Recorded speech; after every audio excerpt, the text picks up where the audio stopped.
बच्चों कक्षा 11 भारत भौतिक पर्यावरण, इस बुक के चैप्टर नंबर 4 जिसका नाम है बच्चों जलवायु। जलवायु नामक चैप्टर के आज भाग 3 का अध्ययन करेंगे जिसका नाम है भारतीय मानसून। बच्चों भारतीय मानसून का ये जो पार्ट है आज का हमारा वो बहुत ही इंपॉर्टेंट होगा, बहुत ही अच्छा होगा, ठीक है। इसे समझने का हम प्रयास करेंगे। जो भारतीय जो मानसून है यह देखा जाए तो मानसून एक सुपरिचित जलवायु घटक है। हम पहले से पिछले चैप्टर्स में भी इसके बारे में अध्ययन कर रहे हैं। साथ ही जो दूसरी पुस्तक है हमारी, ठीक है, भौतिक भूगोल के मूल सिद्धांत, उस पुस्तक में भी इसके बारे में हम अच्छे तरीके से अध्ययन करेंगे। यहाँ पर देखने वाली बात यह है बच्चों कि जो मानसून है यह द्वितीय परिसंचरण के अंतर्गत आता है, ठीक है। जलवायु के प्राथमिक जो परिसंचरण है उसके पश्चात जो द्वितीय परिसंचरण आते हैं उसके अंतर्गत मानसून देखे गए हैं, ठीक है। अब मानसून के अंतर्गत क्या चीज है, क्या इंपॉर्टेंट है, इससे पहले के जो भाग है इसी चैप्टर में हम देख चुके हैं कि पवनों का व्युत्क्रमण देखा जाता है, समय के अनुसार उसमें व्युत्क्रमण देखा जाता है। जिस दिशा से वो आ रही थी कुछ समय पश्चात उसी दिशा से वापस चली जाती है, अर्थात उनकी दिशा समान नहीं होती, साल भर उनकी दिशा समान नहीं होती, उनमें व्युत्क्रमण देखे जाते हैं, ठीक है, मानसून कहलाता है।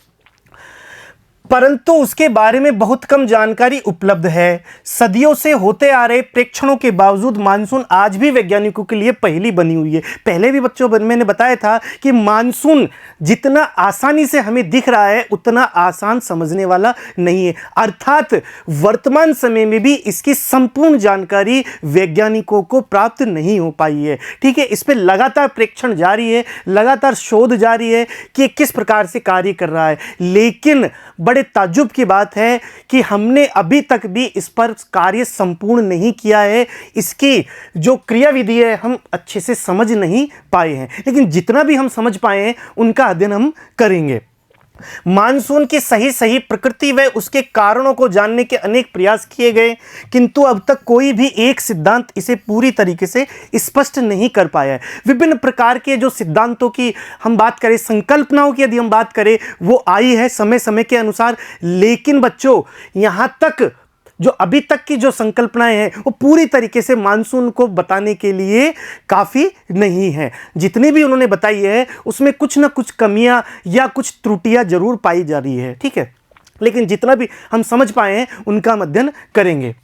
तो मानसून की उत्पत्ति के संबंधी विचारधाराओं को दो वर्गों में बांटा जा सकता है। दो तरीके से मानसून की उत्पत्ति की जो विचारधारा है, जो संकल्पना है, दो तरीके से हम बांट सकते हैं। पहला है चिरसम्मत या क्लासिकल और दूसरा है आधुनिक विचारधारा। दो प्रकार की विचारधारा यहां पर मानी गई है। अब चिरसम्मत यदि विचारधारा की हम बात करें बच्चों तो इसमें मुख्यतः आता है तापीय परिकल्पना, ठीक है, तापीय परिकल्पना जो कि हैली महोदय ने दिया था। हैली महोदय ने तापीय परिकल्पना के बारे में बताया था। उसके पश्चात आधुनिक यदि विचारधारा की हम बात करें बच्चों, आधुनिक विचारधारा की बात करें तो वायु राशि परिकल्पना,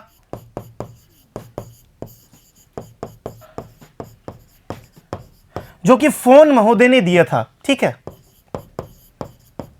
फोन महोदय ने ये दिया था। उसके बाद ITCZ की परिकल्पना, ठीक है।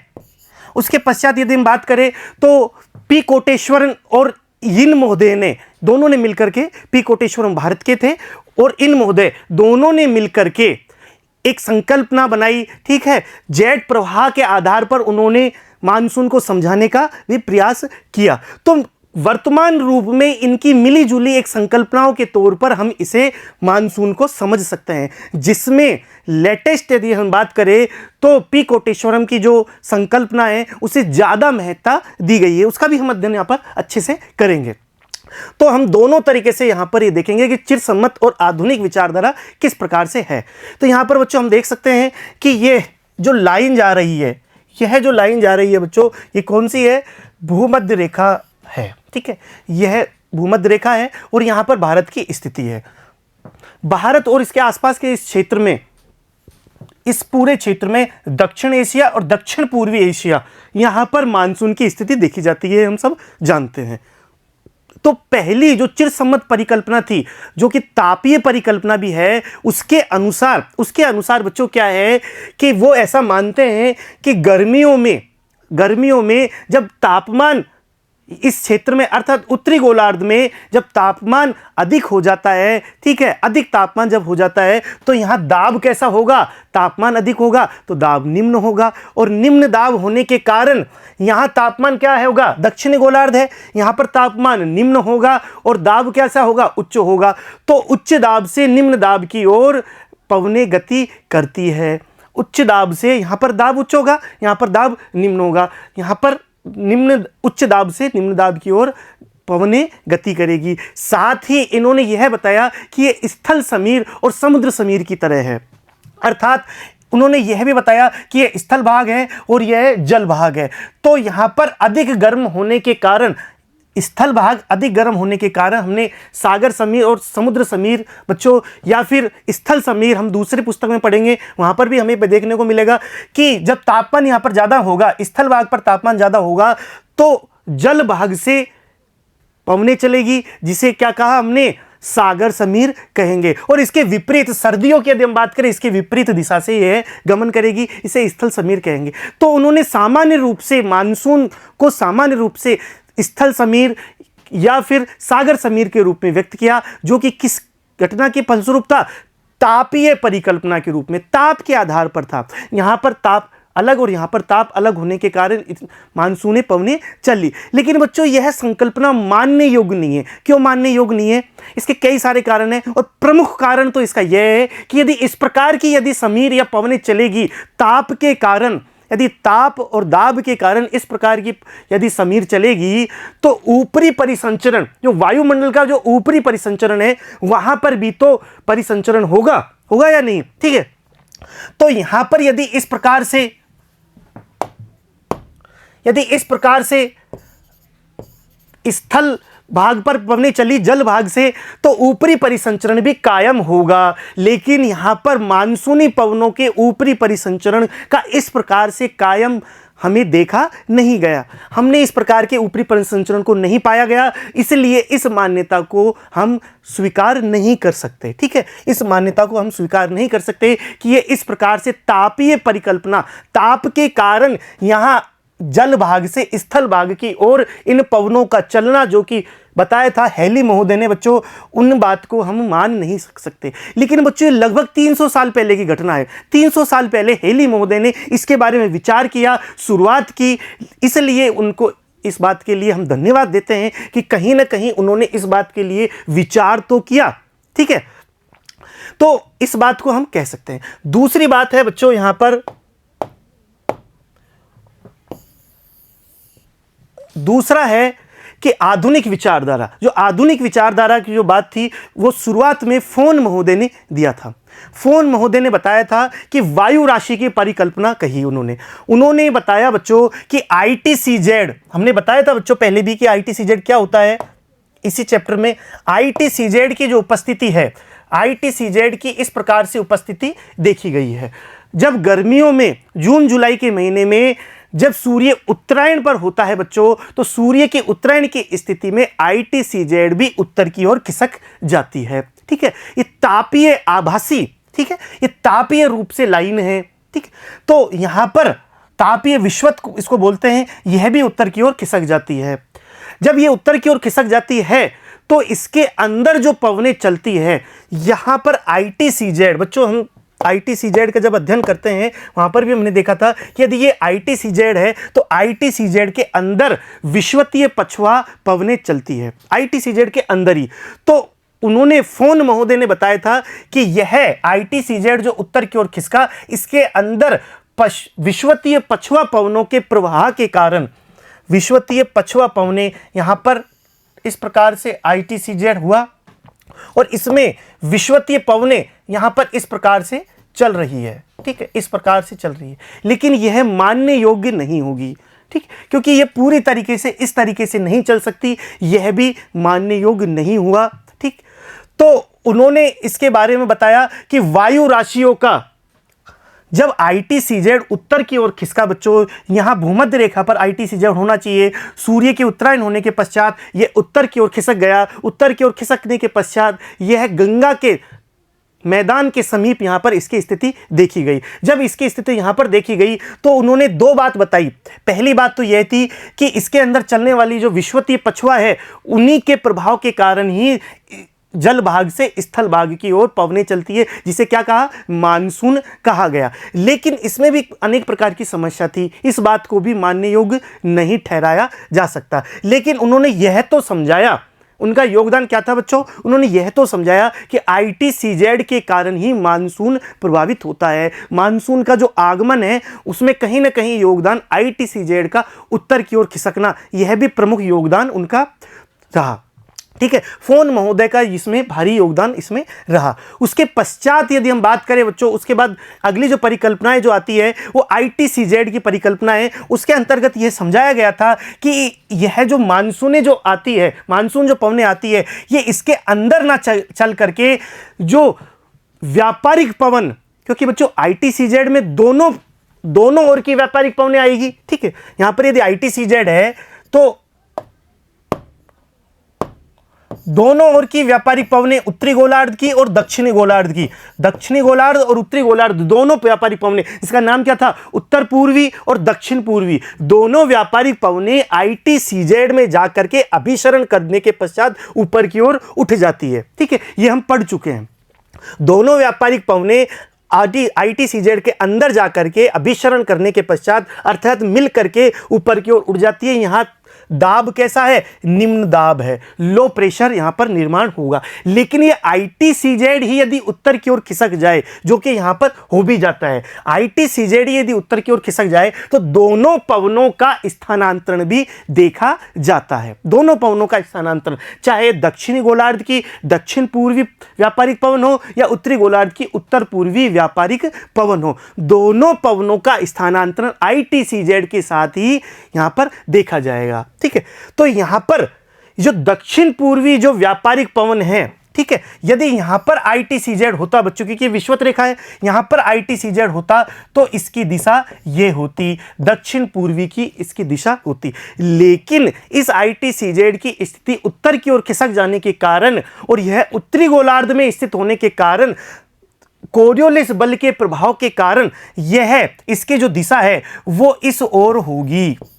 दक्षिणी गोलार्ध की जो व्यापारिक पवनें हैं वो यहां पर जब आएगी तो उनकी दिशा दक्षिण पूर्व से ना होकर के दक्षिण पश्चिम होगी, क्योंकि हम जानते हैं कोरियोलिस बल के प्रभाव के कारण। तो कोरियोलिस बल के प्रभाव के कारण यह जो दक्षिणी गोलार्ध की व्यापारिक पवनें हैं, इनकी दिशा बदल जाएगी। यह दक्षिण पूर्व में पहले थी जब ये विषुवत रेखा पर था, लेकिन ये उत्तर की ओर खिसकने के कारण इनकी दिशा दक्षिण पश्चिम हो जाएगी और ये दक्षिण पश्चिम से आती हुई प्रतीत होती है। और यही पवनें बच्चों क्या है, मानसून है, दक्षिण पश्चिम मानसून के रूप में, जो कि वर्षा का मुख्य कारक है भारतीय क्षेत्र में, यही पवनें हैं। इसके बारे में ITCZ की जो थ्योरी है वो यहां पर बताती है।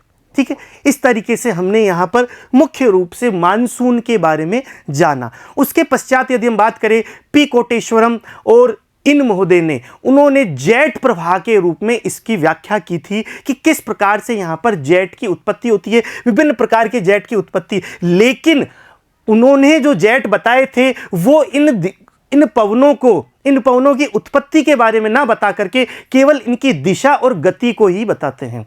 जो हम बात करेंगे जिनकी, ठीक है, उन जेट प्रभाव की बात करेंगे, वो इनकी उत्पत्ति के बारे में नहीं बताते, वो केवल ये बताते हैं कि इनकी दिशा, जो ये पवनें हैं, इनकी दिशा कैसे हैं और क्यों है, ठीक है, और किस वेग से जाएगी, दिशा और वेग के बारे में ही यहाँ पर बताते हैं। ठीक है, जिनके बारे में यहाँ पर हम अध्ययन करेंगे। ठीक है बच्चों, तो बच्चों 1960 के दशक के आसपास P कोटेश्वरन और इन महोदय ने बताया कि किस प्रकार से यह तिब्बत की जो बच्चों, यहाँ तिब्बत का जो क्षेत्र है, इस तिब्बत के क्षेत्र में चूंकि बच्चों यह काफी ऊंचाई पर है, 20 लाख वर्ग किलोमीटर के क्षेत्रफल में फैला और लगभग 4 किलोमीटर ऊंचाई पर स्थित है तिब्बत का जो क्षेत्र है। और साथ ही बच्चों यहाँ पर यह भी देखने वाली बात है, यहाँ की जो चट्टानें हैं, यहाँ की चट्टानें प्री कैम्ब्रियन के समय की नीस ग्रेफाइटिक तरीके से बनी हुई है, अर्थात ये ऊष्मा को शोषण करती है, ऊष्मा का अच्छे शोषक भी है। इस वजह से यहाँ पर अत्यधिक मात्रा में जब गर्मियाँ यहाँ पर पड़ती है तो इस साथ ही यहाँ पर अत्यधिक मात्रा में तापमान इस क्षेत्र में प्राप्त होता है। और तापमान जब अत्यधिक मात्रा में होगा तो दाब कैसा होगा? दाब बिल्कुल निम्न प्रकार का होगा। और निम्न दाबीय तंत्र के रूप में यह जो तिब्बत का जो पठार है ये निम्न दाबीय तंत्र के रूप में यहाँ पर कार्य करेगा। और यहाँ पर जब कार्य करेगा तो यहाँ से ऊपर की ओर पवनें ऊपर की ओर उठेगी, क्योंकि निम्न दाब है तो पवनें ऊपर की ओर उठेगी। और ऊपर की ओर उठने के पश्चात बच्चों, यहाँ पर ऊपर की ओर उठने के पश्चात फिर जाकर के वो यहाँ ऊपरी वायुमंडल में परिसंचरण का कार्य करेगी। साथ ही यहाँ पर यह भी देखा जाता है कि यहाँ पर एक विशेष जेट प्रवाह का निर्माण होता है जिसे उष्णकटिबंधीय पूर्वी जेट हमने कहा। और पिछले वाले भाग में भी, इसी चैप्टर के पिछले वाले भाग में हमने बताया था कि उष्णकटिबंधीय जो पूर्वी जेट है वो किस प्रकार से यहाँ पर उत्थान होगा, ठीक है। और एक जेट यहाँ पर इस प्रकार से कार्य करेगी और यही जेट जिसे उष्णकटिबंधीय पूर्वी जेट हमने कहा। अब जेट धाराएं जो है बच्चों, हमने पहले भी पिछली क्लास में भी, इसी चैप्टर की पिछली क्लास में बताया था कि जो जेट धारा है ये धरातल पे नहीं, क्षोभ सीमा के समीप ऊपरी वायुमंडल का कार्य है। लेकिन ऊपरी जो वायुमंडल है वो धरातल की पवनें और धरातल को पूरी तरीके से प्रभावित करता है, ठीक है। तो इसलिए हमें ऊपरी वायुमंडल के बारे में भी, उनके परिसंचरण के बारे में भी जानना आवश्यक हो जाता है। तो यहाँ पर पूर्वी जो जेट पवनें हैं, उष्णकटिबंधीय जो पूर्वी जेट प्रवाह होगा उसका आगमन, ठीक है, उसके आगमन से, उसके होने से बच्चों मानसून के आगमन का कहीं ना कहीं अच्छा रिलेशन है। और यहाँ पर यदि इसकी स्थिति अच्छी पाई गई, यदि उष्णकटिबंधीय पूर्वी जेट की स्थिति अच्छी पाई गई तो अच्छी तरीके से ही मानसून आएगा। यहाँ पर ये देखने वाली बात है। और ये किसने बताया था? 1960 के दशक के आसपास पी कोटेश्वरम और इन महोदय ने यह हमें बतलाया था कि तिब्बत की जो पठार है इस पर इसकी स्थिति और यहाँ पर उपस्थित पूर्वी जो जेट है उसके कारण भी मानसून प्रभावित होता है और उसका आगमन इसी के कारण से देखा गया है। यदि यहाँ पर ये अच्छे तरीके से, उचित प्रकार से बनता है तो अच्छी तरीके से ही मानसून आता है। तो इस तरीके से हमने यहाँ पर देखा। अब हम देखेंगे कि मानसून किस प्रकार से आएगा। आखिर मानसून, यहाँ पर यह भी देखेंगे कि मानसून की जो उत्पत्ति है और मानसून का आना, उसका रुकना और उसका निवर्तन अर्थात जाना, ये सारी प्रक्रियाएं किस प्रकार से होगी इसके बारे में हम आगे अध्ययन करेंगे। पिछले कुछ दिनों में इसका तोड़ तब सामने आया जब मानसून का अध्ययन क्षेत्रीय स्तर की बजाय भूमंडलीय स्तर पर किया गया। हम देख रहे थे बच्चों कि जो मानसून है इसकी क्रियाविधि को समझना इतना आसान नहीं है जितना हम समझते हैं, ठीक है। बहुत टफ है। इसकी जो क्रियाविधि है वो आज तक अभी तक भी समझ में नहीं आई है वैज्ञानिकों के द्वारा, लेकिन फिर भी परिकल्पनाओं के द्वारा, विभिन्न शोधों के द्वारा जितना हम प्रयास कर पाए हैं उतना कार्य हमने किया है। पहले हम इस मानसून को एक क्षेत्रीय अध्ययन के रूप में समझते थे कि यह एक क्षेत्र पर्टिकुलर भारतीय उपमहाद्वीप और दक्षिण पूर्वी एशिया के क्षेत्र से संबंधित है, क्षेत्रीय अध्ययन यहाँ पर होगा। लेकिन तब तक इसकी क्रियाविधि हमें समझ में नहीं आई थी। लेकिन उसके पश्चात हमने इसकी क्रियाविधि को समझने के लिए क्षेत्रीय अध्ययन ना करके भूमंडलीय स्तर, पूरे पृथ्वी का जो अध्ययन करेंगे हम, पूरे भूमंडलीय स्तर पर इसका अध्ययन किया, तब जाकर के हमें चीज़ समझ में आई। क्योंकि कहीं ना कहीं ये एक दूसरे से रिलेटेड है। जो मानसून की जो क्रियाविधि है बच्चों, ये केवल एक क्षेत्रीय नहीं है, इसमें बहुत सारी अनेक प्रकार की भूमंडलीय कारक भी जिम्मेदार है, जिसमें विभिन्न प्रकार की जेट प्रवाह या जेट पवनें, ऊपरी वायुमंडल संचरण, ठीक है, और दूसरे प्रकार के जैसे कि लाल नीलों या अल नीलों की स्थिति आदि चीज़ों की भी यहाँ पर जिम्मेदारी तय होती है कि मानसून पवनें किस प्रकार से होगी या कितनी तेजी से आएगी। इन सब का भूमंडलीय स्तर पर भी अध्ययन आवश्यक है, केवल क्षेत्रीय अध्ययन की यहाँ पर संपूर्ण नहीं होगा। दक्षिण एशियाई क्षेत्र में वर्षा के कारणों का व्यवस्थित अध्ययन मानसून के कारणों को समझने में सहायता प्रदान करता है। इसके कुछ विशेष पक्ष इस प्रकार से, तो यहाँ इस पूरे क्षेत्र को, जिसमें दक्षिण एशिया, दक्षिण पूर्वी एशिया, इस पूरे क्षेत्र में जो वर्षा का जो प्रभाव है, जिसको हम मानसूनी प्रकार की जलवायु कहते हैं बच्चों, और मानसून ही जो वर्षा यहाँ पर लाता है, उसको समझने के लिए हमें भूमंडलीय स्तर पर कार्य करना होगा।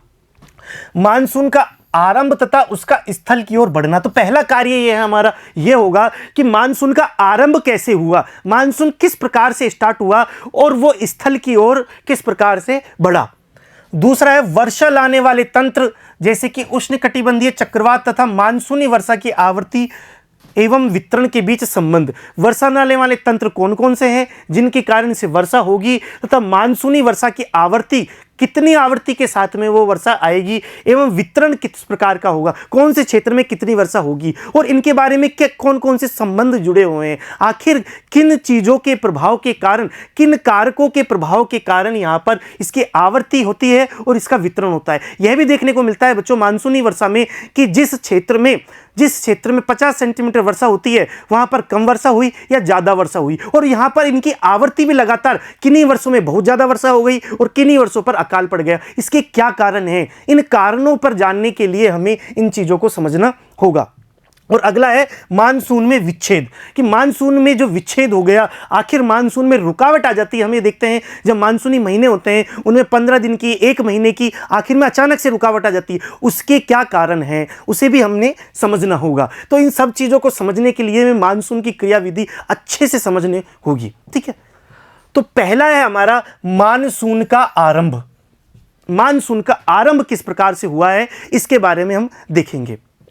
19वीं सदी के अंत में यह व्याख्या की गई थी कि गर्मी के महीनों में स्थल और समुद्र का विभेदी तापमान ही मानसून पवनों के उपमहाद्वीप की ओर चलने के लिए मंच तैयार करता है। जैसे कि मैंने बताया था बच्चों, हेली महोदय और उसके आसपास दूसरे जो लोग थे उन्होंने इस प्रकार के काम बताए। उन्होंने बताया कि जो स्थल और समुद्र के बीच जो तापन का अंतर है, जल और स्थल के बीच में जो तापन का अंतर है, वो ही पवनों को प्रवाह करने के लिए आमंत्रित करता है। ठीक है, दोनों स्थानों में अर्थात जल में और स्थल में दोनों में तापमान में अंतर है। इस वजह से उन्हें समुद्र समीर और स्थल समीर के रूप में ही मानसून को हमने जाना था, लेकिन ये 19वीं सदी तक ही। ठीक है, 19वीं सदी तक ही। उसके बाद देखते हैं बच्चों, अप्रैल और मई के महीनों में जब सूर्य कर्क रेखा पर लंबवत चमकता है तो हिंद महासागर के उत्तर में स्थित विशाल भूखंड अत्यधिक गर्म हो जाता है। ये हम सब जानते हैं बच्चों कि अप्रैल और मई के महीने जब गर्मी ज़्यादा होती है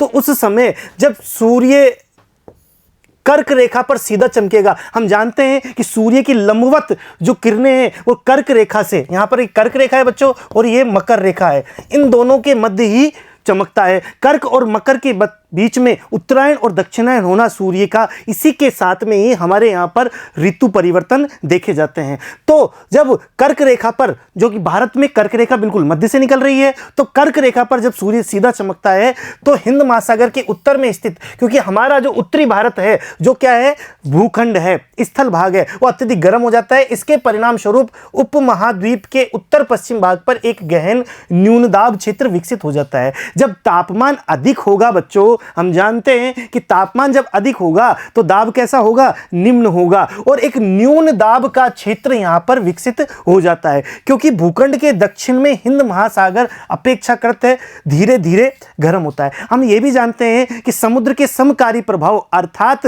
यहां पर ये देखने वाली बात है कि जल भाग धीरे धीरे गर्म होता है और धीरे धीरे ही ठंडा होता है। इसके विपरीत स्थल जो भाग है वो जल्दी से गर्म होता है और जल्दी से ही ठंडा होता है। इसके कारण हिंद महासागर अपेक्षाकृत धीरे धीरे गर्म होता है। निम्न वायुदाब केंद्र विषुवत रेखा के उस पार से दक्षिण पूर्वी सन्मार्गी पवनों को आकर्षित कर लेता है। जो दक्षिण पूर्वी जो सन्मार्गी पवनें होनी कैसी चाहिए, वो दक्षिण पूर्वी पवनें होनी चाहिए, दक्षिणी गोलार्ध में स्थित है, व्यापारिक पवनों के रूप में प्राप्त होती है। लेकिन वो विषुवत रेखा को जब पार कर जाती है बच्चों, तो वो दक्षिण पश्चिम मानसूनी पवनों के रूप में हमें प्राप्त होती है। ये चीज भी हमने अभी देखी। ठीक है, क्यों करती है इस तरीके की दिशा परिवर्तन क्यों होता है बच्चों? क्योंकि उत्तरी गोलार्ध में प्रवेश करने के पश्चात कोरियोलिस बल के प्रभाव के कारण उनकी दिशा में परिवर्तन आ जाता है। ठीक है बच्चों, यहां पर चित्र में हम देख सकते हैं। ठीक, लेकिन साथ में यह भी देखने वाली बात है बच्चों कि ITCZ का उत्तर की ओर गमन होना, ITCZ जो है उसका उत्तर की ओर जाने के साथ में ही और भी अनेक प्रकार की क्रियाविधि यहां पर होती है। ठीक है, तो इसके पश्चात बच्चों हमें देखना है कि ये जो ITCZ है, अर्थात ये जो ITCZ कैसा दाब की पेटी होगी, निम्न दाब लो प्रेशर के यहाँ पर पेटी होगी, लो प्रेशर यहाँ पर होगा। तो लो प्रेशर जब होगा तो वायु ऊपर की ओर उठेगी, ऊपर की ओर जब उठती है तो कहीं तो ऊपरी परिसंचलन के पश्चात गिरेगी, ठीक है, कहीं तो उच्च दाब का निर्माण होगा। तो यहाँ से जब ये उठती है बच्चों, तो यहाँ से उठने के पश्चात इस क्षेत्र में से विशेष रूप से बच्चों, विशेष रूप से यदि हम बात करें तो यहाँ नॉर्थ वेस्ट, यदि हम राजस्थान या इसके समीप के जो क्षेत्र की बात करें, यहाँ सबसे ज़्यादा तापमान होता है गर्मियों में, और सबसे ज़्यादा जब तापमान होगा तो दाब कैसा होगा, निम्न होगा। और यही कारण है कि इस क्षेत्र से जो पवने ऊपर की ओर उठेगी, जो पवने ऊपर की ओर उठेगी वो कहाँ गिरेगी, वो गिरेगी बच्चों मस्कायरने जो द्वीप है, यहाँ पर मेडागास्कर के पूर्व में मस्कार्ने जो द्वीप है उसके समीप आकर के यहाँ पर गिरेगी। क्योंकि कहीं तो ऊपर बच्चों, यहाँ पर हमने दूसरी पुस्तक में भी देखा और यहाँ इस पुस्तक में भी देखा कि जब वायु दाब होगा और वायु पेटियों का जब निर्माण होता है तो निम्न वायु दाब जहाँ क्षेत्र होता है वहाँ से पवने ऊपर की ओर उठती है, और ऊपर की ओर उठने के पश्चात, ऊपर की ओर उठने के पश्चात बच्चों, यदि कहीं से ऊपर की ओर उठेगी, यहाँ पर निम्न दाब लो प्रेशर होगा और ऊपरी परिसंचरण के पश्चात कहीं पर वो गिरेगी, वहाँ पर उच्च दाब होगा, ठीक है। उसी प्रकार से यहाँ इस क्षेत्र में निम्न दाब होता है और निम्न दाब होने के पश्चात ऊपरी परिसंचरण में गमन करती हुई यहाँ पर मेडागास्कर जो कि अफ्रीका के समीप है, मेडागास्कर जो द्वीप है उसके पूर्व में स्थित मस्कार्ने द्वीप के समीप वहाँ करके गिर जाती है और उच्च दाब का क्षेत्र विकसित करती है। यहाँ पर उच्च दाब का क्षेत्र विकसित करेगी। साथ ही बच्चों ऑस्ट्रेलिया है, ऑस्ट्रेलिया में जो मरुभूमि है वहाँ पर भी उच्च दाब का निर्माण करेगी, ठीक है, वहाँ पर भी उच्च दाब होगा, हाई प्रेशर होगा।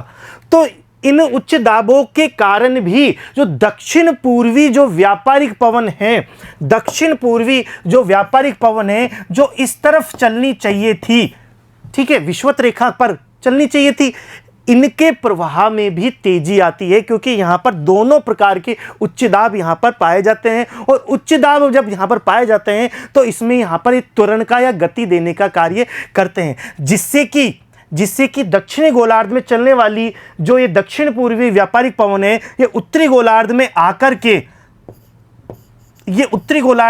के किस दिशा में हो जाएगी, दक्षिण पश्चिम के रूप में हमें प्राप्त होती है। और यही पवने क्या है, मानसूनी पवने है, ठीक है।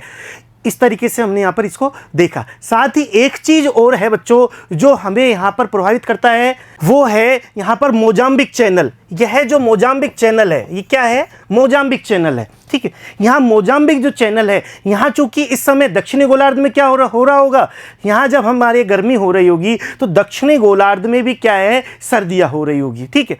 तो यहाँ गर्मी और यहाँ सर्दी हो रही होगी दक्षिणी गोलार्ध में। तो इस तरीके से यहाँ पर जो ये क्षेत्र है, अर्थात ये जो जल का क्षेत्र है, ये जो चैनल है गर्म होगा, लेकिन इस अफ्रीका के जो उच्च भूमि है जो काफ़ी ऊंचाई पर है वो ठंडी होगी और दोनों में तापीय जो विरोधाभास होगा, इस वजह से वहाँ पर एक जेट स्ट्रीम का निर्माण भी होगा। एक जेट स्ट्रीम जिसे फिन लेटरल जेट स्ट्रीम हम कहते हैं। तो इस जेट स्ट्रीम का जो प्रभाव है वो भी कहीं ना कहीं इस मानसून को प्रभावित करता है। ऐसा प्रेक्षणों में, ऐसा शोध में देखा गया है कि कहीं ना कहीं उसका जो प्रवाह है उस जेट स्ट्रीम का, फिन लेटरल जेट स्ट्रीम जिसे हमने कहा, जो यहाँ मोजाम्बिक चैनल के समीप इसकी ऊंचाई पर बनती है, लगभग 3 किलोमीटर की ऊंचाई पर जो बनती है, उसका संबंध भी कहीं ना कहीं मानसून को प्रभावित करने वाली जो पवने हैं उनकी दिशा और वेग को प्रभावित करता है। तो यदि हम बात करें बच्चों कि टोटली यदि हम बात करें पूरे तौर पर, तो पूरे मानसून का यदि हम अध्ययन करें तो अलग अलग कारक यहाँ पर मानसून को लाते हैं, जिसमें से कौन कौन से कारक हैं। शुरुआत से रूप से यदि हम देखें तो बच्चों कि जो ITCZ है, ITCZ का सूर्य के उत्तरायण होने के कारण इसका भी उत्तर की ओर खिसकना। तो यदि हम पूरी ओवरऑल बात करें बच्चों तो ITCZ का उत्तर की ओर खिसकना, पहली बात क्या हुई, ITCZ का उत्तर की ओर खिसकना। और ITCZ का जब उत्तर की ओर खिसकते हैं तो दक्षिण पूर्वी जो व्यापारिक पवने हैं वो दक्षिण पश्चिमी व्यापारिक पवनों के रूप में हमें प्राप्त यहाँ पर ITCZ में अभिसरित करती हुई होती है। दूसरा जो प्रभाव है, वो दूसरा प्रभाव यहाँ पर हम देख सकते हैं कि जो तिब्बत का जो पठार है यहाँ पर, उस तिब्बत के पठार में अत्यधिक मात्रा में तापमान प्राप्त होता है और तापमान जब प्राप्त होता है इसके कारण से यहाँ ऊपरी वायुमंडल में प्रवाह होने के कारण यहाँ पर एक जेट प्रवाह का, जिसे हमने उष्णकटिबंधीय पूर्वी जेट प्रवाह कहा, इसका आरंभ होना, इसका चलना और इस जेट प्रवाह का मानसून को आकर्षित करना, मानसून की पवनों को अपनी ओर आकर्षित करना, इसका संबंध यहां पर देखा गया है। अगला जो कारक है वो यहां पर उत्तर पश्चिमी जो क्षेत्र है अर्थात राजस्थान या इसके समीप का जो क्षेत्र है, ठीक है, जिसमें थार का मरुस्थल और पाकिस्तान का कुछ हिस्सा भी है, वहां पर तापमान का अधिक होना, गर्मियों में तापमान के जब अधिक गर्म होंगे तो यहां से दाब कैसा होगा, निम्न दाब होगा और यहां से ऊपरी वायुमंडल अर्थात ऊपर की ओर वायु चल करके ऊपरी परिसंचरण करती हुई यहां उच्च दाब का निर्माण होगा। ठीक है, मस्कारने जो द्वीप है मेडागास्कर के समीप, यहां पर उच्च वायु दाब का निर्माण होगा। साथ ही यहां मरुभूमि में, कहां पर, ऑस्ट्रेलिया की जो मरुभूमि है वहां पर भी उच्च दाब होगा और दोनों उच्च दाब बच्चों मानसूनी पवने, जो कि पहले दक्षिण पूर्वी व्यापारिक पवने थी और बाद में उनका निर्माण जब यहां पर मानसूनी पवनों के रूप में प्राप्त हुआ, दक्षिण पश्चिमी मानसूनी पवने उनके रूप में हमें प्राप्त होता है और उनको त्वरण देने का, उनको गति देने का कार्य भी यहां पर ये दोनों उच्च दाब करते हैं। ठीक है, और उसके बाद यदि हम बात करें, उसके बाद यहां मोजाम्बिक चैनल के समीप यहां बनने वाले जो जेट प्रवाह है उसका भी कहीं ना कहीं इससे संबंध है और वो भी यहां पर इसको प्रभावित करता है। तो इस तरीके से टोटली हम बात करें तो मानसून एक बहुत ही अलग तरीके की क्रियाविधि है और इतनी आसान नहीं है जितनी पहले इसको बताया गया था। हो सकता है अभी भी बच्चों वर्तमान समय में भी हमने इतनी सारी चीज़ों को देखा और उसके बावजूद भी इसकी क्रियाविधि, इसकी आवर्ती, इसका वितरण, मानसून का वितरण और मानसून की जो आवर्ती है वो अभी भी समझ में नहीं आती। कहीं पर किसी साल ज़्यादा वर्षा होना, किसी साल अकाल पड़ना, ठीक है, ये दोनों चीज़ें यहाँ पर देखी गई है। किसी जगह पर ज़्यादा वर्षा, किसी जगह पर कम, किसी साल में कम वर्षा, किसी साल में ज़्यादा वर्षा, इनकी आवर्ती और वितरण में भी भिन्नता देखी गई है। इसके अलावा बच्चों एक भूमंडलीय कारक भी है जो पूरी पृथ्वी को प्रभावित करता है, वो है ला लीनो और अल लीनो, जिसका अध्ययन हम दूसरी पुस्तक में भी किया है और इसी चैप्टर के आखिर में हम करेंगे। इसी चैप्टर में भी हम करेंगे कि ला लीनो और अल लीनो, उसका प्रभाव भी यहाँ मानसून में देखा गया है। उसका प्रभाव भी यहाँ पर देखा गया है कि उसके होने से, ला लीनो और अल लीनो के होने से भी मानसून की जो पवनें हैं ये प्रभावित होती है और इसमें दिशा और वेग में भी अंतर आ सकता है। तो टोटली यदि हम बात करें बच्चों तो मानसून की जो क्रियाविधि है वो काफ़ी जटिल है। ठीक है, समझने में हमें हो सकता है कि कुछ साल और लगे, कुछ दशक और लगे और वैज्ञानिक इस पर अपना कार्य कर रहे हैं। ठीक है बच्चों, अब हम देखेंगे इन दशाओं में अंतः उष्णकटिबंधीय अभिसरण क्षेत्र उत्तर की ओर स्थानांतरित हो जाता है। इस प्रकार दक्षिण पश्चिमी मानसूनी पवनों को दक्षिण पूर्वी सन्मार्गी पवनों के विस्तार के रूप में देखा जा सकता है। हमने यही बताया कि जो दक्षिण पूर्वी जो व्यापारिक पवन थी वो ही दक्षिण पश्चिमी मानसूनी पवनों के रूप में प्राप्त होती है उत्तरी गोलार्ध में जाकर के, जो भूमध्य रेखा को पार करके भारतीय उपमहाद्वीप की ओर विक्षेपित हो जाती है। ये पवनें भूमध्य रेखा को 40 डिग्री पूर्वी तथा 60 डिग्री पूर्वी देशांतर रेखाओं के बीच पार करती है। 40 डिग्री और 60 डिग्री जो देशांतर है उनके मध्य यहाँ पर पार करती है और पार करने के पश्चात यह दक्षिण पश्चिमी मानसूनी पवनों के रूप में हमें प्राप्त होती है। अंतः उष्णकटिबंधीय अभिसरण क्षेत्र की स्थिति में परिवर्तन का संबंध हिमालय के दक्षिण में उत्तरी मैदान के उत्तर से पश्चिमी जेट प्रवाह द्वारा अपनी स्थिति के प्रत्यावर्तन से भी है। क्योंकि यहां पर क्या देखा बच्चों कि जो जेट प्रवाह बन रहा है, ठीक है, जो कि पश्चिम में जो जेट प्रवाह था वो कैसा बन रहा था, वो पश्चिमी विक्षोभ के जो समय था, सर्दियों के समय जो इस प्रकार का पश्चिमी जेट प्रवाह बन रहा था, उसका जो प्रत्यावर्तन है, उसका जो हटना है उससे भी संबंधित है। क्योंकि पश्चिमी जेट प्रवाह के इस क्षेत्र से खिसकते ही दक्षिणी भारत में 15 डिग्री उत्तर अक्षांश पर पूर्वी जेट प्रवाह विकसित हो जाता है। तो सर्दियों में बच्चों, शीतकाल में जो पश्चिमी जो जेट प्रवाह उत्पन्न हुआ था उसकी भी यहां पर इंपोर्टेंट है, क्योंकि जैसे ही पश्चिमी जेट प्रवाह हटा वैसे ही उष्णकटिबंधीय पूर्वी जेट आ जाता है। तो कहीं ना कहीं इनमें संबंध होगा, ऐसा माना गया है। इसी पूर्वी जेट प्रवाह को भारत में मानसून के प्रस्फोट या ब्रस्ट के लिए जिम्मेदार माना जाता है। जो मैंने अभी बताया बच्चों, उष्णकटिबंधीय जो पूर्वी जेट है यही मानसून को लाने के लिए जिम्मेदार है, ऐसा माना जाता है। मानसून का भारत में प्रवेश। अब मानसून का बच्चों, मानसून भारत में आ जाता है, वो किस प्रकार से, कौन सी दिशा से, कहां से आता है, इसके बारे में हम चित्र के द्वारा भी समझेंगे कि दक्षिण पश्चिम मानसून केरल तट पर 1 जून को पहुंचता है। ये फिक्स डेट है, ये डेट बिल्कुल फिक्स है बच्चों। ये याद करने वाली बात है कि 1 जून को भारत में मानसून का प्रवेश होता है। वो कहां से होता है? केरल से होता है। केरल से होता है 1 जून को मानसून का प्रवेश, और शीघ्र ही 10 और 13 जून के बीच ये आर्द्र पवनें मुंबई कोलकाता तक पहुंच जाती है, और मध्य जुलाई तक संपूर्ण उपमहाद्वीप दक्षिण पश्चिम मानसून के प्रभाव अधीन हो जाता है। यहां संपूर्ण क्षेत्र में वर्षा होने लग जाती है। इस चित्र के द्वारा हम इसे अच्छे से समझ सकते हैं, इसे अच्छे से समझ सकते हैं कि 1 जून, यहां पर बच्चों सभी डेट दी हुई है, दिनांक दी हुई है कि कौन सी दिनांक पर क्या चीज होगी।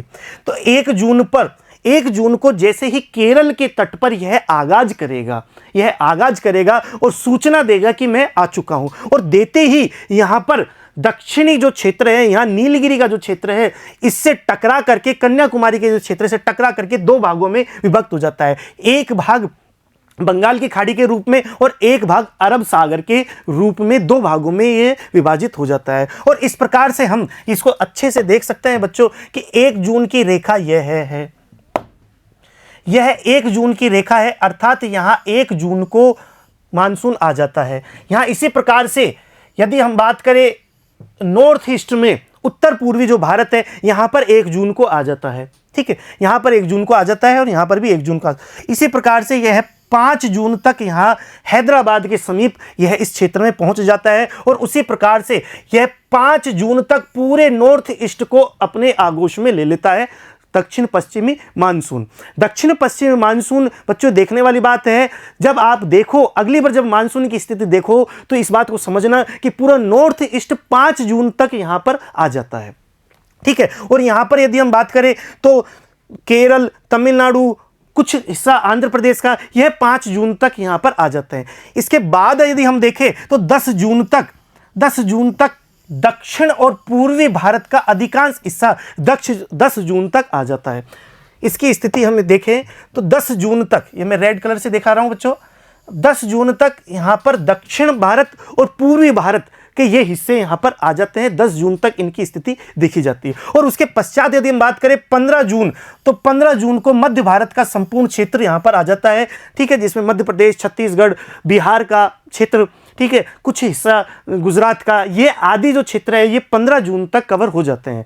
और इसके पश्चात हम बात करें धीरे धीरे और पश्चिम और उत्तर की ओर खिसकता हुआ, उत्तर पश्चिम की ओर खिसकता हुआ यह जो मानसून है यह 1 जुलाई तक इस प्रकार से और 15 जुलाई तक पूरे भारत क्षेत्र को प्रभावित करता है। दक्षिण पश्चिम जो मानसून है वो 15 जुलाई तक आखिर में यहाँ जो हम बात करें जैसलमेर तक पहुंच जाता है और पूरे भारत में आ जाता है। इस प्रकार से मानसून का आना और उनकी तिथि हम यहाँ पर स्पष्ट रूप से देख सकते हैं।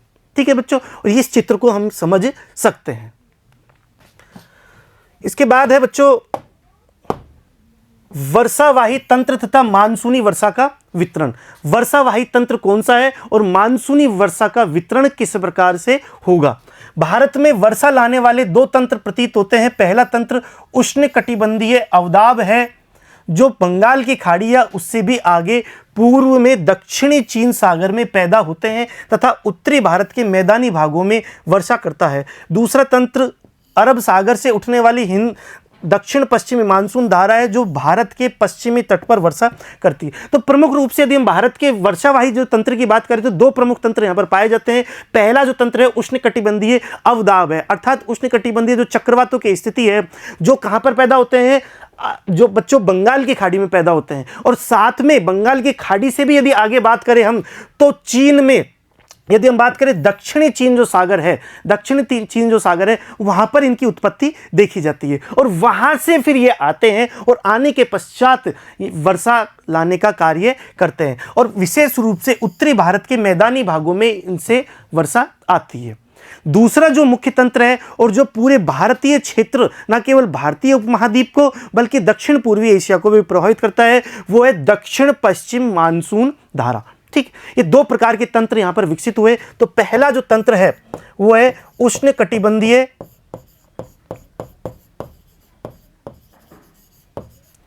चक्रवात और दूसरा है दक्षिण पश्चिम मानसून। दो प्रकार के तंत्रों से भारत में वर्षा देखी जाती है। ठीक, इसे हमें यहां पर देख लेना है। और पहला तंत्र हम दक्षिण पश्चिम मानसून के बारे में अध्ययन कर चुके हैं, और ये जो चक्रवाती स्थिति है इसका अध्ययन हम दूसरी पुस्तक में भौतिक भूगोल के मूल सिद्धांत जो पुस्तक है उसमें हम करेंगे। ठीक है बच्चों, पश्चिमी घाट के साथ साथ होने वाली अधिकतर वर्षा पर्वतीय है, क्योंकि यह आर्द्र हवाओं से अवरुद्ध होकर घाट के सहारे जबरदस्ती ऊपर उठने से होती है। भारत के पश्चिमी तट पर होने वाली वर्षा की तीव्रता दो कारकों से प्रभावित होती है। यहां पर हम आगे देखेंगे बच्चों कि जो पश्चिमी घाट है, पश्चिमी घाट की स्थिति होने के कारण यह अत्यधिक मात्रा में वर्षा होती है। साथ ही जो पूर्वी हिमालय है वहां पर भी कीपाकार पहाड़ियां और सीधे तौर पर जो मानसूनी जो पवनें हैं वह आकर के टकराती है। इस वजह से वहां भी अत्यधिक मात्रा में 250 सेंटीमीटर से अधिक मात्रा में वर्षा इन दोनों प्रमुख क्षेत्रों में होती है, जिसमें एक तो पूर्वी हिमालय और एक पश्चिमी घाट। ठीक है, समुद्र तट से दूर घटित होने वाली मौसमी दशाएं। पहला है दो कारक जो होंगे वर्षा को तीव्रता की, एक तो समुद्र तट से दूर घटित होने वाली मौसमी दशाएं तथा अफ्रीका के पूर्वी तट के साथ भूमध्य रेखीय जेट प्रवाह की स्थिति। ये हम पढ़ चुके हैं बच्चों कि दोनों स्थिति में समुद्र तट से दूर घटित होने वाली जो मौसमी दशाएं हैं ये भारत के पश्चिमी तट पर होने वाली वर्षा की तीव्रता को दो कारकों से प्रभावित करते हैं। कि पश्चिमी तट पर जो तट है उस पर कौन कौन सी कारक यहां पर होंगे, तो पहला है समुद्र तट से दूर होने वाली मौसमी दशाएं और दूसरा है अफ्रीका के पूर्वी तट के साथ भूमध्य रेखीय जेट प्रवाह की स्थिति। बंगाल की खाड़ी में उत्पन्न होने वाले उष्णकटिबंधीय अवदाबों की बारंबारता हर साल बदलती रहती है। भारत के ऊपर उनके मार्ग का निर्धारण भी मुख्यतः अंतः उष्णकटिबंधीय अभिसरण क्षेत्र जिसे मानसून द्रोणिक श्रेणी भी कहा जाता है की स्थिति द्वारा होती है। बच्चों हम देख चुके हैं कि जो बंगाल की खाड़ी में उत्पन्न होने वाले जो उष्णकटिबंधीय अवदाब है उनकी बारंबारता लगातार रूप से बदलती रहती है। वो जो चक्रवातीय स्थिति है वो अलग अलग स्तर पर आते हैं, उनकी बारंबारता अलग अलग होती रहती है। लेकिन भारत के ऊपर उनके जो मार्ग का निर्धारण भी मुख्यतः ITCZ जो ITCZ है उसकी स्थिति के अनुसार ही होती है। जो ITCZ की स्थिति है भारत के ऊपर उनकी उपस्थिति भी इन चक्रवातीय दशाओं को प्रभावित करता है। जब भी मानसून द्रोणी का अक्ष दोलायमान होता है विभिन्न वर्षों में इन अवदाबों के मार्ग, दिशा, वर्षा की गहनता और वितरण में भी पर्याप्त उतार चढ़ाव होता है। ठीक है, ये मानसून द्रोणी का जो अक्ष अर्थात ये जो ITCZ है यह जैसे ही दोलायमान होता है ऊपर नीचे होता है उन स्थिति में परिवर्तन होने के साथ ही जो ये चक्रवातीय स्थिति है जो अवदाब हैं उनमें भी दिशा, मार्ग, बारंबारता, आवर्ती आदि चीजों में भी परिवर्तन देखने को मिलता है। तो ITCZ यहां पर इन चक्रवाती अवस्थाओं को प्रभावित करता है पूरी तरीके से। वर्षा कुछ दिनों के अंतराल में आ जाती है। भारत के पश्चिमी तट पर पश्चिम से पूर्व, उत्तर पूर्व की ओर तथा उत्तरी भारतीय मैदान एवं प्रायद्वीप के उत्तरी भाग में पूर्व, दक्षिण पूर्व से उत्तर पश्चिम की ओर वर्षा की मात्रा में घटने की प्रवृत्ति देखी जाती है। चित्र के द्वारा भी हम यहाँ पर समझेंगे कि किस प्रकार से यहाँ पर दिशाओं के द्वारा और जैसे जैसे बच्चों यह भी देखा जाता है कि मानसूनी जो पवनें हैं वो किस दिशा से आ रही है और कहां उनको प्रभावित करती है जिससे कि वहां अत्यधिक वर्षा हो, और दिशाओं के आधार पर हम ये देखेंगे कि अलग अलग क्षेत्रों में अलग अलग प्रकार की वर्षा वहां पर पाई जाती है। तो पश्चिमी तट पर यदि बात करें, पश्चिमी तट पर पश्चिम से पूर्व और उत्तर पूर्व की ओर, ठीक है, पश्चिम से पूर्व और उत्तर पूर्व की ओर वर्षा घटती जाएगी तथा उत्तरी भारत मैदान एवं प्रायद्वीप के उत्तरी भाग में पूर्व, दक्षिण पूर्व से उत्तर पश्चिम की ओर वर्षा की मात्रा में घटने की प्रवृत्ति है। ऐसा हम आगे इसी चैप्टर में देखेंगे मानचित्र के द्वारा। यहां पर ये देख सकते हैं बच्चों कि उच्च दाब की स्थिति, ठीक है, जैसे कि मैंने अभी बताया मानचित्र के द्वारा, यहां पर उच्च दाब की स्थिति है, यहां पर उच्च दाब की स्थिति है, यहां पर जो ऑस्ट्रेलिया है यहां पर उच्च दाब की स्थिति है। इन दोनों की उच्च दाब की स्थिति के कारण भारत में जो मानसूनी जो पवनें आती है वो प्रभावित होती है, वो त्वरण का कार्य करती है दोनों उच्च दाबों के कारण। ठीक है, और यहां पर किस प्रकार का दाब होगा? निम्न दाब होगा, क्योंकि यहां पर तापमान अधिक है। गर्मियों में यहां पर तापमान अधिक होने के कारण यहां निम्न दाबी अवस्था होगी। यहां पर तिब्बत के इस क्षेत्र में तिब्बत के क्षेत्र में भारी मात्रा में तापमान प्राप्त होगा और यह साथ ही उष्मा का शोषक भी है यहाँ की चट्टानें। साथ ही यदि हम इस क्षेत्र की बात करें, उत्तर पश्चिमी भारत की बात करें, तो यहाँ पर भी निम्न दाबीय क्षेत्र होगा और यह जो निम्न दाबीय क्षेत्र है और इन उच्च दाबीय क्षेत्रों को आपस में प्रतिस्थापित करते हैं, जिससे कि पवनें उच्च दाब से निम्न दाब की ओर चलती है।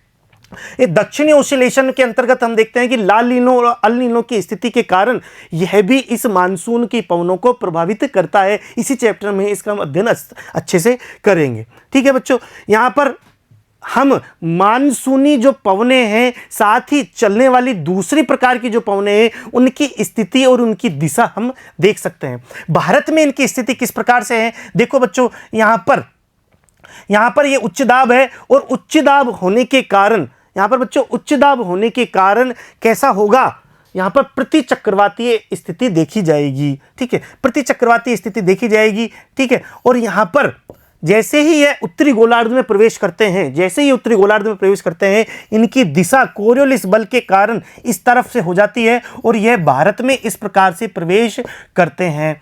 यहाँ मैंने बताया था कि दो प्रकार की जो यहाँ पर शाखाओं का निर्माण होता है, एक अरब सागर की और एक होती है बंगाल की खाड़ी। तो अरब सागर की जो शाखाएं हैं वो इस तरीके से भारत में प्रवेश करती है मानसूनी वर्षा के रूप में, और दूसरी जो बंगाल की खाड़ी की जो शाखाएं हैं वो इस तरीके से यहाँ पर प्रवेश करती है।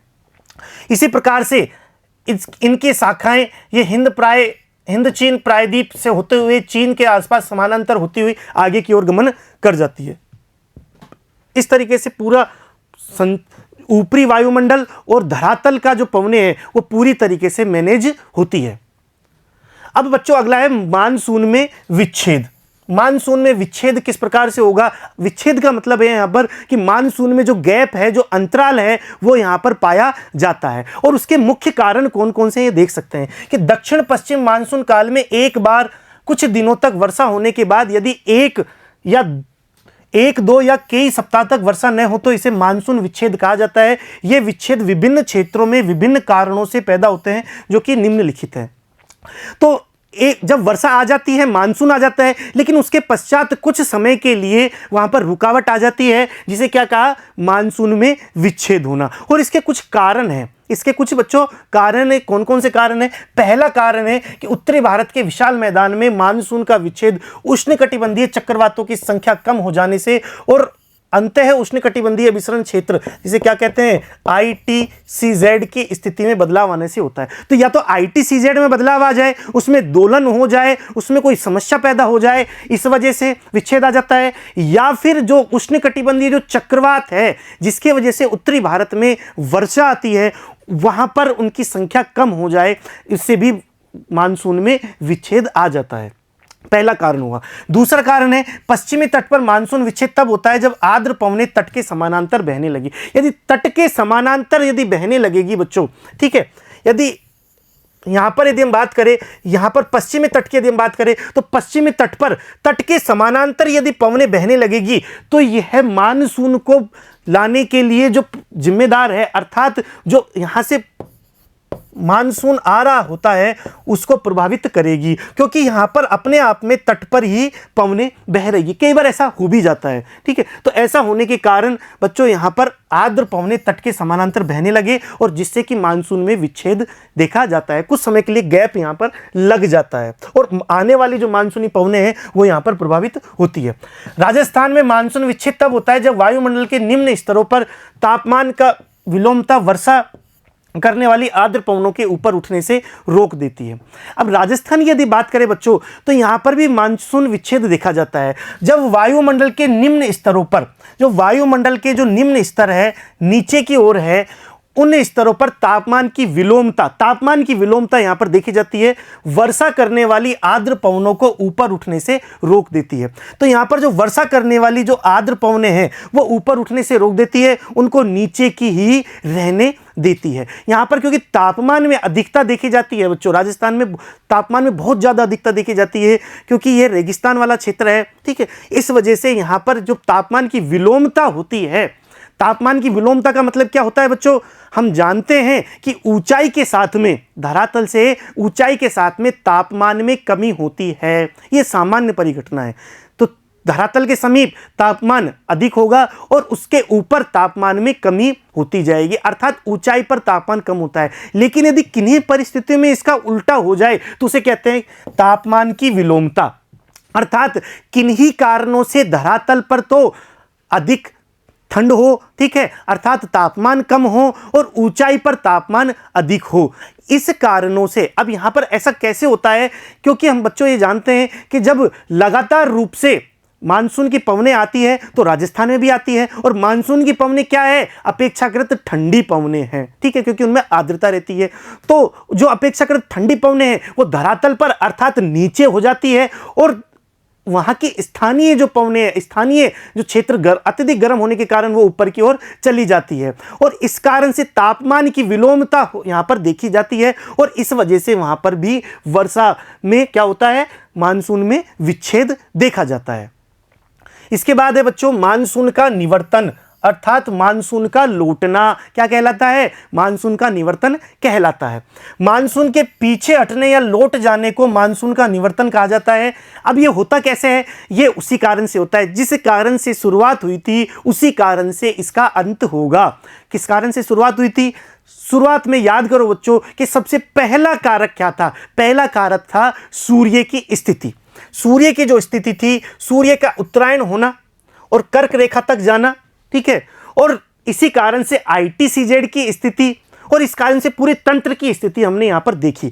यदि सूर्य की स्थिति जब कर्क रेखा से वापस भूमध्य रेखा पर अर्थात दक्षिणायन स्थिति जब होगी सूर्य की, तब इस पूरे तंत्र का वापस निवर्तन होगा और बदलाव यहां पर देखा जाएगा।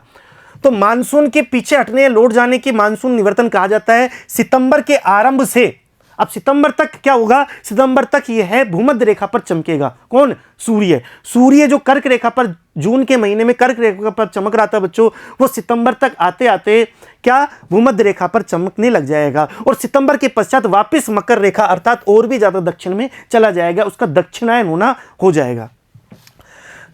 तो दक्षिण पश्चिम भारत से मानसून पीछे हटने लगती है और मध्य अक्टूबर तक यह दक्षिण भारत को छोड़ शेष समस्त भारत से निवर्तित हो जाती है। जैसे जैसे गए आया था वैसे वैसे ही उसी दिशा से लौट जाता है, ठीक है बच्चों। लौटती हुई मानसून पवनें बंगाल की खाड़ी से जल वाष्प ग्रहण करके उत्तर पूर्वी मानसून के रूप में तमिलनाडु में कुछ वर्षा करती है। लौटती हुई जो मानसून है, ठीक है, ये लौटता हुआ मानसून कहीं पर भी वर्षा नहीं करता, क्योंकि आर्द्रता तो लेता ही नहीं है, शुष्क स्थिति है, इस वजह से कहीं पर भी वर्षा नहीं करता। केवल तमिलनाडु का जो तटीय क्षेत्र है, तमिलनाडु में वर्षा प्राप्त करता है। जो लौटता हुआ मानसून बंगाल के खाड़ी से, लौटता हुआ मानसून बंगाल की खाड़ी से क्या करता है, आर्द्रता ग्रहण करता है, और कुछ हिस्सा यहां पर तमिलनाडु के इस तटीय क्षेत्र में वर्षा के रूप में, शीतकालीन वर्षा के रूप में प्राप्त होता है, ठीक है बच्चों। तो इस तरीके से मानसून का आना, मानसून में ब्रेक होना और मानसून का निवर्तन अर्थात लौट जाना मानसून की क्रियाविधि होगी। काफी जटिल क्रियाविधि यहां पर इसको हमने देखा। आज की क्लास में बच्चों इतना ही। अगली क्लास में हम देखेंगे कि किस प्रकार से जो मानसून के पश्चात जो भारत में मौसमी और ऋतु परिवर्तन, अलग अलग प्रकार की जो ऋतु है वो कौन सी होगी, उसके बारे में अध्ययन करेंगे। धन्यवाद बच्चों।